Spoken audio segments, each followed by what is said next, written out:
बिस्मिल्लाहिर्रहमानिर्रहीम class 7th जी mathematics जारी है। यूनिट नंबर 4 असां हिन वीडियो के अंदर आगाज़ करे रहा हूँ, जंहिंजो टॉपिक है एक्सपोनेंट्स। हाँ, एक्सपोनेंट्स क्या हैं?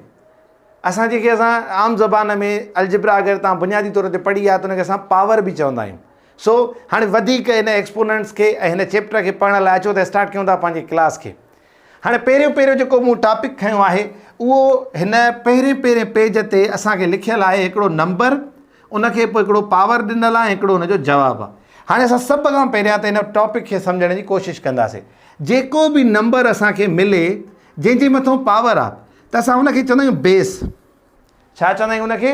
बेस। यानी कोई बि नंबर असांखे मिले थो जंहिंजे मथां पावर आहे त असां उनखे छा चवंदासीं? बेस। हाणे इहो त बेस छा आहे? बेस उन नंबर खे चइबो आहे जेको हाणे पाण सां ज़र्ब थियण वारो आहे अकॉर्डिंग टू एक्सपोनेंट। यानी पावर के मुताबिक जेको नंबर पाण सां ज़र्ब थियण वारो आहे असां उनखे चवंदा आहियूं बेस। अच्छा, उन खां पोइ जेको एक्सपोनेंट आहे, हाणे एक्सपोनेंट चइबो पावर के या जेको सग रखियल हूंदी आहे कंहिं बि नंबर जे मथां। इन जो मतिलबु इहो हूंदो आहे त जंहिं नंबर जे मथां इहो अंग आहे उहो अंग जंहिंजे मथां आहे उहो ओतिरा दफ़ा खुलण वारो आहे। यानी हिन एक्सपोनेंट जो मक़सदु इहो हूंदो आहे। उन खां पोइ जेको जवाबु अचे थो इनखे चइबो आहे वैल्यू ऑफ एक्सपोनेंशियल फॉर्म। यानी ॾिसो हीअ असांजी कहिड़ी फॉर्म मिलियल आहे? असांखे एक्सपोनेंशियल फॉर्म मिलियल आहे, यानी पावर वारी फॉर्म मिलियल आहे। हे जेको जवाबु ईंदो हिनखे जॾहिं असां ओतिरा दफ़ा खोले ज़र्ब कंदासीं जवाबु तो अचे 32, इन वैल्यू खे असां चऊं था एक्सपोनेंशियल वैल्यू। अच्छा, हाणे हिन जो मतिलबु छा आहे? अगरि ॿिनि जे मथां पावर 5 आहे त मतिलबु छा त ॿ जेको बेस आहे उहो ओतिरा दफ़ा खुलंदो, 1 2 3 4 5 ओतिरा दफ़ा खुलंदो ऐं उहो जॾहिं पाण में ज़र्ब थींदा त जवाबु असांखे मिली वेंदो, जंहिंखे असां चऊं था वैल्यू ऑफ एक्सपोनेंशियल फॉर्म। हाणे असां हिनखे ज़र्ब कयूं था त हिन ॿिन्ही खे पहिरीं पाण में ज़र्ब कंदासीं। ॿिॾूं 4 ॿिचूं 8 ॿ 8 16 ॿ 16 32। सो इन अंदाज़ में असां हुनखे मतिलबु हिकिड़ो मल्टीप्लाई कंदा आहियूं। हाणे हे त असांखे सिंपल जॾहिं हिकु अंग सां मिले थो, पर जॾहिं असांखे हिन फॉर्म में मिले 1/2 लेट सपोज हिकिड़ी ब्रैकेट आहे ऐं मथां हिकिड़ो पावर मिलियल आहे त हिन जो मतिलबु छा आहे? हीअ उनजो बेस आहे, हीअ उनजो पावर आहे। यानी इन जो मतिलबु इहो आहे त हे जेको एक्सपोनेंट आहे उहो हिन ते बि अप्लाई थींदो, उहो हिन हेठि अंग ते बि अप्लाई थींदो। यानी अगरि हिन जो जवाबु कढंदासीं त छा जवाबु ईंदो? 1/4। हे असांजो एक्सपोनेंशियल वैल्यू आहे। छो त 1 खे असां केतिरो बि पाण में ज़र्ब कयूं जवाबु 1 ईंदो आहे। असां हल करे आयासीं। 2 जे मथां अगरि स्क्वायर आहे, छो त हे 2 हिन जे मथां बि अप्लाई थिए थो, हे 2 हिन जे मथां बि अप्लाई थिए थो। यानी हिनखे जॾहिं असां खोलियोसीं एक्सपांड कयोसीं त हिन जो जवाबु आयो असांखे 4। त हे असांजो छा आहे? Exponential value.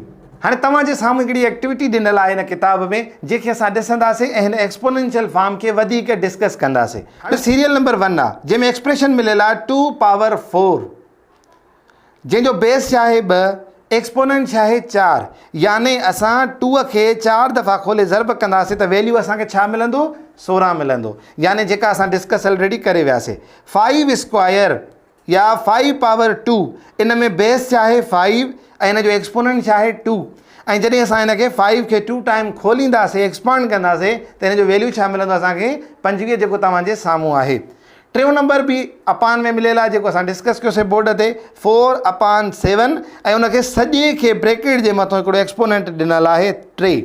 हाणे ॿुधायो त हिन में बेस कहिड़ो आहे? इन में बेस आहे 4/7 जेको जंहिं हिकिड़ी टेबल जे अंदरि पियो आहे। अच्छा, इन जो एक्सपोनेंट छा आहे? इन जो पावर छा आहे? इन जो पावर आहे 3।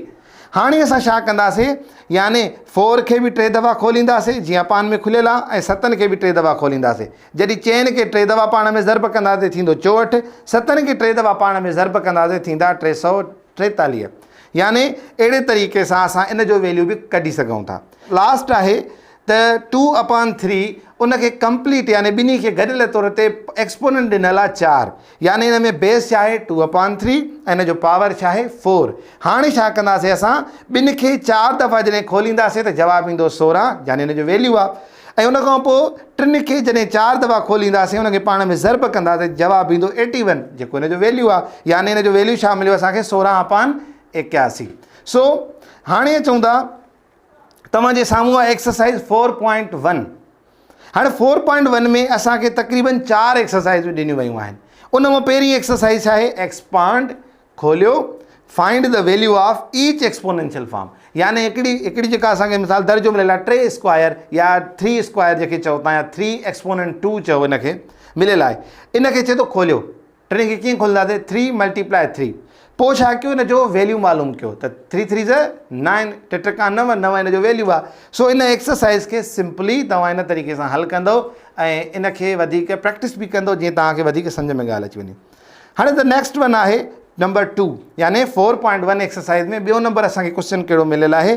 Identify the base and exponent. Simple आहे, चए थो त आइडेंटिफाई कयो त हिन में बेस कहिड़ो आहे, एक्सपोनेंट कहिड़ो आहे। Also find the value of each of the following. यानी तव्हां पहिरियों त इहो मतिलबु जीअं असां पोइ टेबल में पढ़ी आयासीं त हिकिड़ी जॻह ते बेस लिखियलु हो, उन जी जॻह ते पोइ वरी ॿी उन जे ई भरिसां असां लिखियोसीं त हिन जो एक्सपोनेंट कहिड़ो आहे, हिन जो पावर कहिड़ो आहे। ऐं जॾहिं हुनखे हल कंदव त वरी हुनजो वैल्यू बि कढी वेंदव। सो इहो ॿियो नंबर आहे। अच्छा, टियों नंबर आहे असांखे मिलियल आहे हिकिड़ो दर्जो जंहिंमें मिलियल आहे let suppose -3 power 3 is equal to -27। चवे थो त इनखे खोले करे असां तव्हांखे जवाबु ॾिनो आहे, इनखे एक्सपांड करे ज़र्ब करे ॾिसो त छा असां इनखे सही जवाबु लिखियो आहे या न। हाणे जॾहिं तव्हां पंहिंजी कॉपी ते इन्हनि खे सॉल्व कंदव त तव्हांखे ख़बर पइजी वेंदी त छा इहो असांखे दर्जो मिलियल आहे सही या न। उनजो हिकिड़ो मां तव्हांखे बोर्ड ते करे ॾेखारियां थो तव्हांखे आसानी थिए इनखे वेरीफाई करण में। हाणे हिकिड़ी मां ॻाल्हि तव्हांखे सम्झाइणु चाहींदुमि हिते, छो त एक्सपोनेंशियल फॉर्म अॻिते ॾाढी इंट्रस्टिंग आहे ऐं खोड़ सारियूं हुन में शयूं असां सिखंदासीं। पर हिकिड़ी ट्रिक तव्हांखे ॿुधाए छॾियां त जॾहिं बि कोई बि बेस माइनस में आहे, यानी कोई बि असांखे बेस माइनस में मिले थो ऐं उनजो पावर आड नंबर आहे, 21 अदद आहे, त उन जे जवाब में बि माइनस ईंदो, यानी उनजो जवाबु कॾहिं बि प्लस में न थींदो। हा, अगरि कोई अहिड़ो बेस आहे जेको असांखे माइनस में मिले थो पर उनजो पावर ॿधी आहे त उनजो जेको जवाबु निकिरंदो उहो प्लस में ईंदो।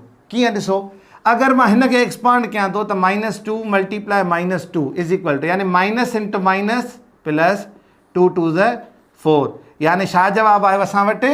+4। हालांकि ॾिसो असांखे बेस छा मिलियल हुयो? -2 मिलियल हुयो। हाणे अचूं था हिते -3 ते, हिकु त -3 मिलियल आहे, इनखे असां एक्सपांड कंदासीं घणा दफ़ा? 3 दफ़ा। हाणे यादि रखिजो त असांखे नंबर छा मिलियल आहे? आड नंबर मिलियल आहे, इवन नंबर न आहे मिलियल, त यानी जवाबु असांखे माइनस में ई मिलंदो। उहो कीअं? Minus into minus plus, plus into minus साॻियो ई माइनस। हाणे 3 टका 9, 9 टका 27, हे असांजो जवाबु आहे। यानी हिन में सिंपल हिन एक्सरसाइज़ में जेको आहे टियों नंबर शो देट वारी एक्सरसाइज़ आहे, इन में तव्हांखे हल करे वेरीफाई करिणो आहे त जेको असांखे नंबर मिलियो आहे ऐं जेको जवाबु मिलियो आहे छा उहे पाण में वेरीफाइड आहिनि या न। हाणे तव्हांजे साम्हूं चोथों नंबर जेको मिलियल आहे, express each rational number in exponential form.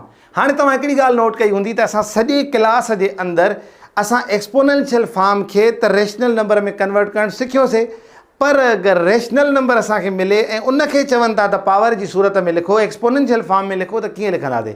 हीअ अॼु जो क्लास तमामु लेंदी थी चुको आहे, इन जे करे ईंदड़ हिन क्लास जो मथियों जेको वीडियो आहे उहो इन हिकिड़ी शॉर्ट टॉपिक ते हूंदो त कीअं असां रेशनल नंबर खे एक्सपोनेंशियल फॉर्म में कन्वर्ट करे सघूं था। उमेदु आहे त हीअ एक्सरसाइज़ जा कुझु एग्ज़ाम्पल एक्टिविटी ऐं हिकिड़ो असांजो स्टार्ट क्लास आहे जंहिंमें असां बेस एंड एक्सपोनेंशियल वैल्यू पढ़ियोसीं, तव्हांखे सम्झ में अची वियो हूंदो। गॾिजो सिंधी तार सां। अस्सलाम वालेकुम वरहमतुल्लाह।